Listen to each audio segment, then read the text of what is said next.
Are you looking to create a disc golf simulator capable of this?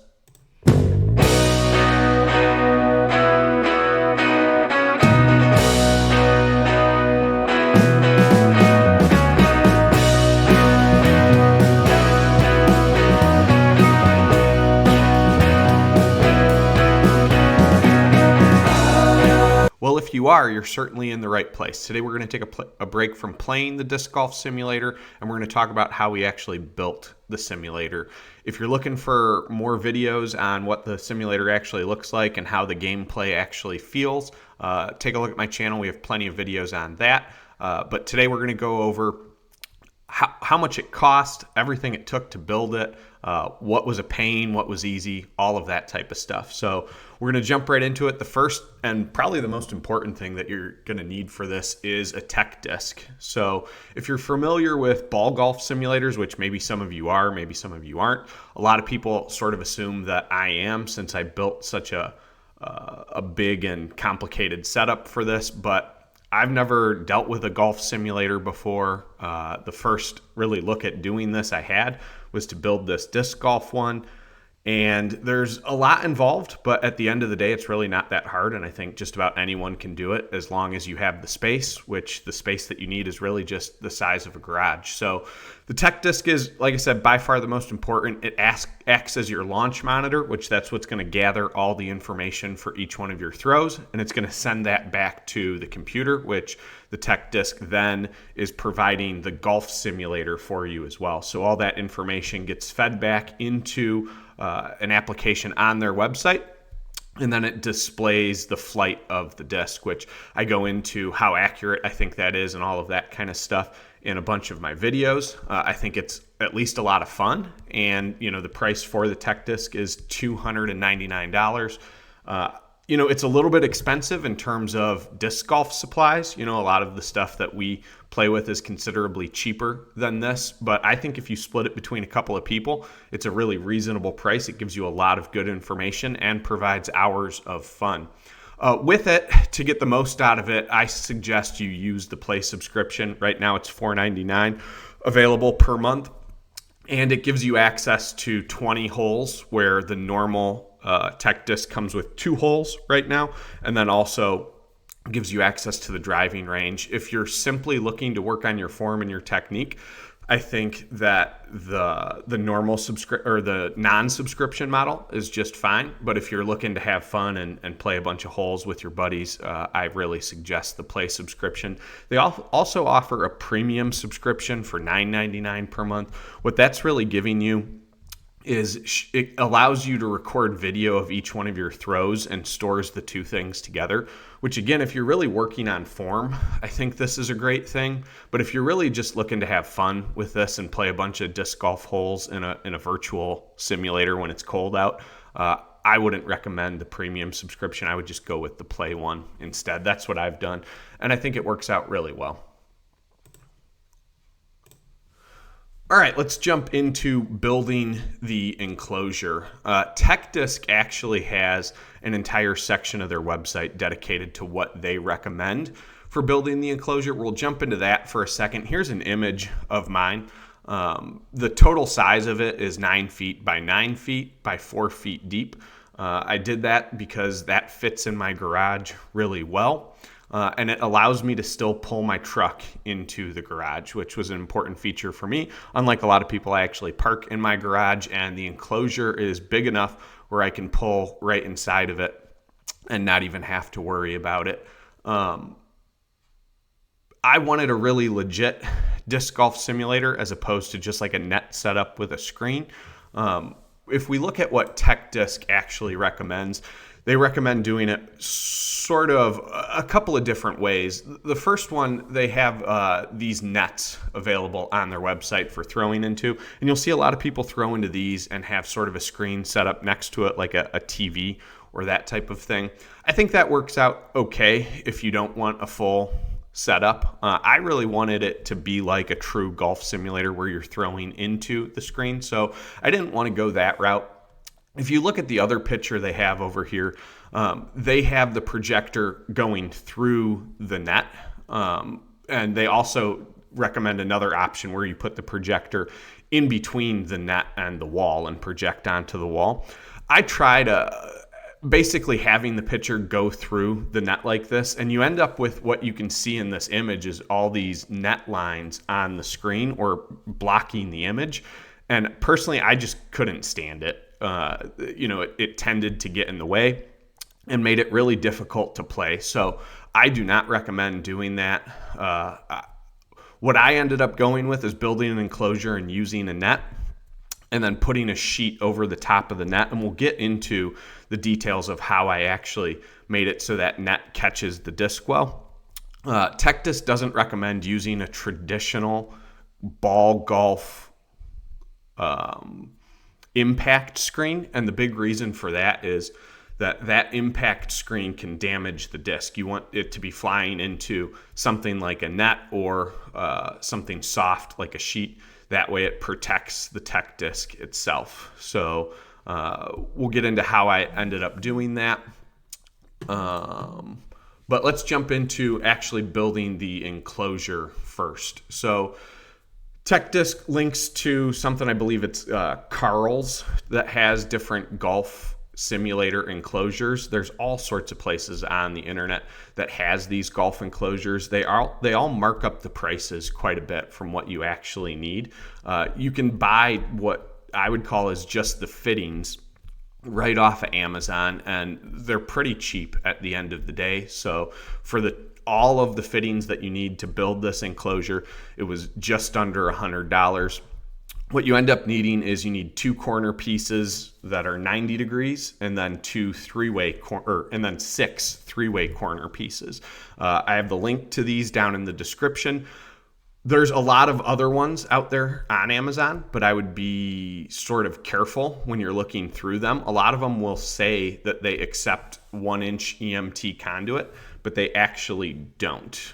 They're smaller, and the 1-inch EMT doesn't actually fit into them. This is the third set that I ended up buying off of Amazon before I finally got ones that actually worked. So be careful when you're looking around out there. These ones that I have linked to actually work. I did use 1-inch EMT pipe for each one of the legs. You need 9 pieces total to make the enclosure that I have. And then I have a 10th piece that runs along the bottom of the screen, which actually makes the screen tight, which is, again, something we'll talk about once we get to how you hang the screen. I recommend 1-inch EMT. I've heard some other people use 3/4 inch EMT to build their enclosure, but I've heard that it can be really sort of flimsy and give a lot more flex. So highly recommend going to the 1-inch EMT. When you do that, make sure that the fittings that you use, if you don't buy the ones that I have pictured here, have an inside diameter of 1.25 inches. This will make sure that they can fit the 1-inch EMT, and you can get those EMT pipes at any home store. I got them from the Home Depot. They came in right at $189. If we jump over to the net, I got this off of Amazon as well. It's a 10 by 10 by 10, so bigger than the enclosure that I ended up making. Total price for the net was $104.58. Like I said, it's bigger than the enclosure. My enclosure was 9 by 9 by 4, if you remember. So all I ended up doing is doubling up the sides and the top. And then the way that I connected it and made it tight was just with zip ties on each one of the sides and along the top. It worked out really well, I think. And the doubled up sides give sort of more of a solid feel to it. So I really like the way that ended up working. And this is a really easy solution. And creating the enclosure out of the pieces that I had there and this net comes out way cheaper than any kit that I could find online to make an actual golf enclosure. All right, so the screen. Like I said, this was sort of a big thing for me. I really wanted to make sure that the image was on the screen in front of you and you weren't looking through the net. I tried it through the net. I tried to project onto the wall. That looked horrible. So I switched to using a sheet in front of the net, Like I said, techdisc does not want you throwing into an impact screen. They want to make sure that you throw into something soft. I bought a flat light gray sheet off of Amazon. Light gray ends up being better for contrast than having a white sheet as a backdrop. So if you're going to do this, make sure you go with a light gray one. You can see in the two images that I have on the screen there that I've cut the top part of the sheet that's folded over and sewn on each end, and then I simply ran a rope through it and connected it to the fittings for the enclosure. So that's what the screen is actually hanging from. Now, from there, I've tried it a couple of different ways. So in some of my videos, and actually the way it is right now, you'll see that the sheet is loose. And for each one of my throws, you'll see the sheet sort of flop up into the air for a second. It actually doesn't really affect anything because the way that the techdisc loads the throw, it's a few seconds after, and the screen has already calmed back down and is back to pretty flat. So the image looks really good still. But long term, I want to solve for this problem. I don't want the screen to be loose. I want it to be nice and tight. The way that I did that for the time being is I actually have a 1-inch piece of EMT that I've hung from those same fittings. It's hanging all the way down from the top. The majority of the weight that is on that pipe is on the rope that it's hanging from. But I then let the sheet absorb a little bit of that weight. And what I had done is I had taken the bottom part of the sheet and wrapped it over the pipe and connected it with some seam tape.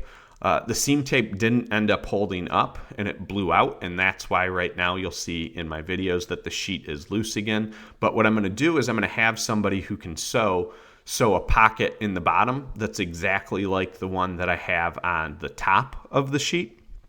And that way I should be able to allow that pipe to droop down, tighten up the sheet, and give us a really nice, clean, crisp image on the screen without having the big jump in the sheet each time that you make a throw. Actually ended up buying 3 different projectors while I was trying this out.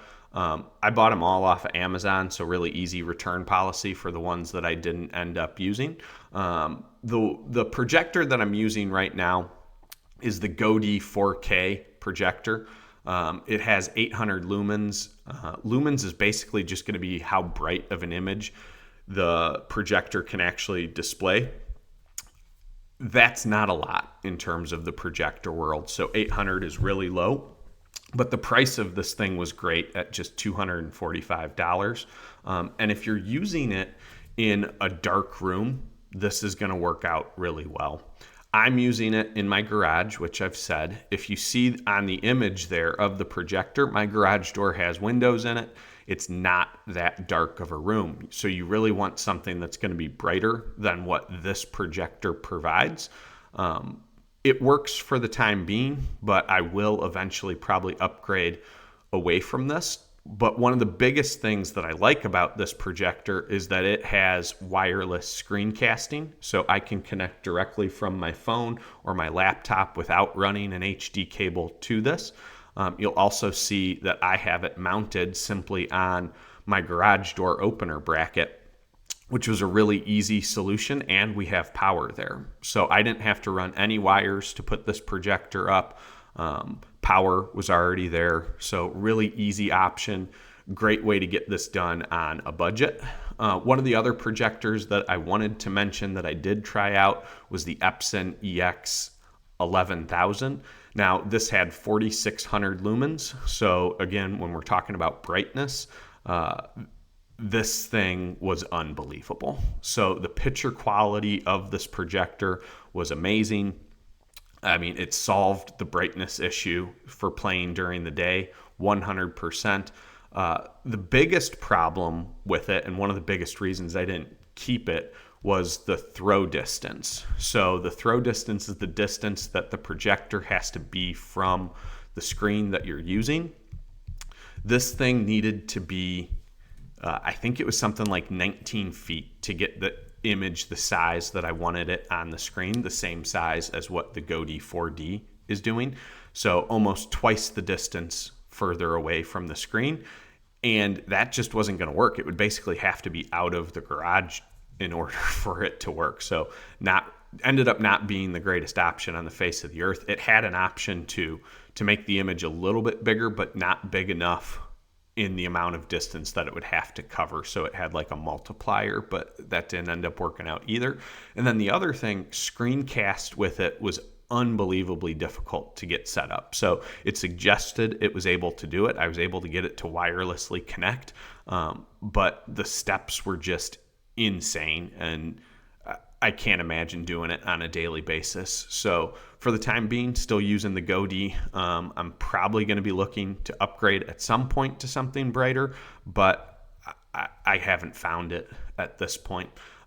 You'll also see there that I have that the mount was $0. I used a little piece of PVC, drilled a couple of holes in it, and used a screw and a cap as sort of an adjustment to give the right angle and sort of rotation on it. So really easy way to get that mounted to something that most people already have in their garages. If you end up buying a mount, they run about $100 to $200, it looks like, depending on how nice of one that you want to go with. But you can also just make something work like I did. All right, so total costs of this project, it ended up running me just over $1,200. The biggest part of that was actually building the enclosure, right around $572. That includes the turf that I had under it, which I bought at the Home Depot.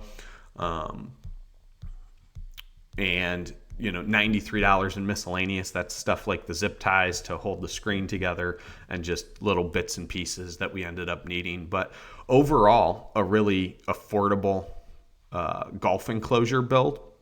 If you look around online, a lot of people say that a budget golf simulator is going to run you $3,000 to $5,000. So getting this done at $1,200, I feel really good about it. And then I'm also going to post a future video of, I asked myself, if I can do this for a disc golf enclosure, what's it going to take for me to be able to hit golf balls into this as well? And I'm going to post what I had to do to make that work out as well. So that's pretty much how I made the build. Stay tuned to the channel. I'm going to have lots of great content coming out of playing the simulator. Thanks, everybody.